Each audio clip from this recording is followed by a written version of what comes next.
अस्सलाम वालेकुम।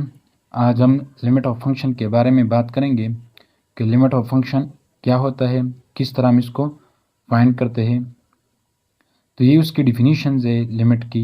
लेकिन इससे पहले एक अहम क्वेश्चन को क्लियर करना चाहूँगा कि लिमिट का कॉन्सेप्ट का क्यों आया, यानी लिमिट की ज़रूरत हमें क्यों पेश आई। तो फॉर एग्जांपल ये मेरे पास एक फंक्शन है x square minus 4 divide by x minus 2, और मुझे इस फंक्शन की वैल्यू x इक्वल टू 2 पर चाहिए। तो अगर आप देखिए, जब मैं इस फंक्शन में 2 की वैल्यू पुट करूँ तो ये मुझे 0/0 फॉर्म, जो एक अनडिफाइंड वैल्यू है, डिफाइंड वैल्यू नहीं है, तो ये मुझे जब इस फंक्शन में मैं x की वैल्यू 2 लगाता हूँ, एग्जैक्ट 2 लगाता हूँ, तो ये फंक्शन मुझे अनडिफाइंड वैल्यू देती है। लेकिन अगर आप देखिए, जब इस फंक्शन पर मैं लेफ्ट साइड से 2 के करीब आता हूँ, इस 2 के रियल लाइन नंबर पर इस 2 तक पहुँचने के दो रास्ते हैं, एक को लेफ्ट साइड से और दूसरा राइट साइड से। जब मैं राइट साइड से इस 2 के करीब आता हूँ तो ये फंक्शन मुझे डिफाइंड वैल्यू देते हैं। यानी फॉर एग्जांपल मैं इस फंक्शन में 2.001, यानी लेफ्ट साइड से राइट साइड से जब मैं 2.001 2 के करीब वाली वैल्यू दूँ तो ये फंक्शन मुझे 4.001 देता है। और जब मैं लेफ्ट साइड से यानी 1.992 के करीब वाले वैल्यू लूँ तो ये फंक्शन मुझे 3.99 वैल्यू देता है। यानी जब मैं एग्जैक्ट 2 नहीं लगाता, यानी 2 के करीब वाली वैल्यू देता हूँ, तो ये फंक्शन मुझे एक डिफाइंड वैल्यू देती है।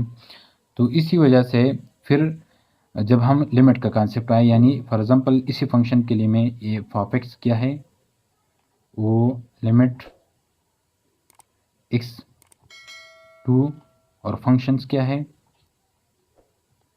X to function x square minus 4 divide by x minus 2, या इसको हम इस तरह भी लिख सकते हैं x2 इंटू एक्स माइनस 2 और डिवाइड बाई एक्स माइनस 2। इसको कैंसिल करें दोनों को और लिमिटिंग वैल्यू है, यानी limit x to 2 x plus 2, तो जब मैं 2 फुट करूँ तो ये 4। अब अगर इस फंक्शन को वैल्यू 2.001 पर या 1.99 पर, तो ये 4.001 है, ये 3.991 है, तो ये दोनों तकरीबन सेम नंबर है। अब किसी फंक्शन का लिमिट एग्जिस्ट तब करेगा जब हमारे पास ये वैल्यू, यानी लेफ्ट हैंड साइड से जो हमने वैल्यू ली थी, इसको हम किस तरह रिप्रेजेंट करते हैं, सी एक्स पॉजिटिव, ये हमारे पास क्या होता है, राइट हैंड साइड वाला लिमिट होता है। तो राइट हैंड साइड वाला लिमिट जब लेफ्ट हैंड साइड वाले लिमिट के बराबर हो तो ये फंक्शंस का लिमिट एग्जिस्ट करेगा। यानी अगर आप इस फंक्शन को देखिए तो ये भी हमारे पास 4 के बराबर है, यानी limit of f of x x to positive sides पे, ये हमारे पास भी 4 के बराबर है। लिमिटिंग वैल्यू है ना, लिमिटिंग वैल्यू ये 4 है, इसी तरह ये 4 है। अगर मैं एक्स नेगेटिव साइड दूँ तो ये भी 3.99, और लिमिटिंग वैल्यू इसकी क्या है, वो 4 है। राउंड अप इसका करूँ तो ये 4 होता है। तो इससे जाहिर हुआ कि एफ ऑफ एक्स ये हमारे पास एक्स का फंक्शन है, और सी और एल ये एक रियल नंबर होती है। तो एल इस गिवन फंक्शन का लिमिट तब होगा जब लिमिट होगा जब एक्स क्या करता हो, सी को अप्रोच करता हो, एग्जैक्ट सी नहीं हो, यानी सी को अप्रोच करता हो। इस फंक्शन इस एग्जांपल में अगर आप देखें तो ये एल हमारे पास क्या है, वो 4 है, इसी तरह सी क्या है, वो 2 है, और फंक्शन क्या है, वो x square minus 4 divide by x minus 2। Graphically हम इसको किस तरह रिप्रेजेंट करेंगे, फॉर एग्जांपल ये हमारे पास एक ग्राफ है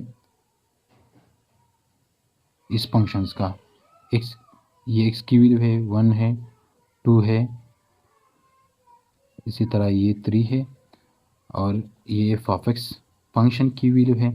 तो अगर आप देखिए तो ये 2 पर 1 पर ये फंक्शन हमें क्या देगा, ये गिवन फंक्शन ये 1 पर हमें 3 की वैल्यू देता है, यानी एफ ऑफ एक्स किसके बराबर होता है, 3 के बराबर होता है 1 पर। 2 पर तो ये डिफाइन नहीं है, 2 पर ये डिफाइन नहीं है, ये फंक्शन डिफाइन नहीं है। लेकिन अगर और इसी तरह ये 3 पर किसके बराबर होता है, ये 5 के बराबर होता है। जब मैं x की वैल्यू 3 लेता हूँ तो ये फंक्शंस मुझे 5 वैल्यू देता है। इसको इस तरह, तो अगर 2 की वैल्यू अब 1.99 पे इसने हमें क्या वैल्यू दी थी 4.001 और इसी तरह 2.001 पे और 1.99 पे इसने हमें 3.999 समथिंग वैल्यू दी थी। तो ये लिमिटिंग, इसको ग्राफिकली हम इस तरह रिप्रेजेंट करते हैं। फॉर एग्जांपल एक दूसरा एग्जांपल लेते हैं F of x 1 over x और एक्स क्या 0 को अप्रोच करता हो, तो इस फंक्शन का लिमिट एग्जिस्ट करेगा या नहीं। अगर आप इस फंक्शन को देखिए, जब मैं इसको लिमिटिंग वैल्यू वो 0 यानी पॉजिटिव साइड से राइट साइड से ये आता है, तो ये हमारे पास पॉजिटिव यानी पॉजिटिव इन्फिनिटी होती है। और इसी तरह अगर मैं नेगेटिव साइड से लूँ तो ये फंक्शंस मुझे नेगेटिव, तो इन दोनों का जो लेफ्ट हैंड साइड लिमिट है और राइट हैंड साइड लिमिट है वो आपस में बराबर नहीं है, तो इसी वजह से ये इस फंक्शन का लिमिट एग्जिस्ट नहीं करेगा। तो किसी फंक्शन के लिमिट के एग्जिस्टेंस के लिए बात ज़रूरी है कि उसके लेफ्ट साइड और राइट साइड वाली लिमिट आपस में बराबर हो। तो ये लिमिट के हवाले से वीडियो थी। अगर आपको वीडियो पसंद आई है तो मज़ीद इस वीडियो के लिए हमारे चैनल को सब्सक्राइब करें। Thank you.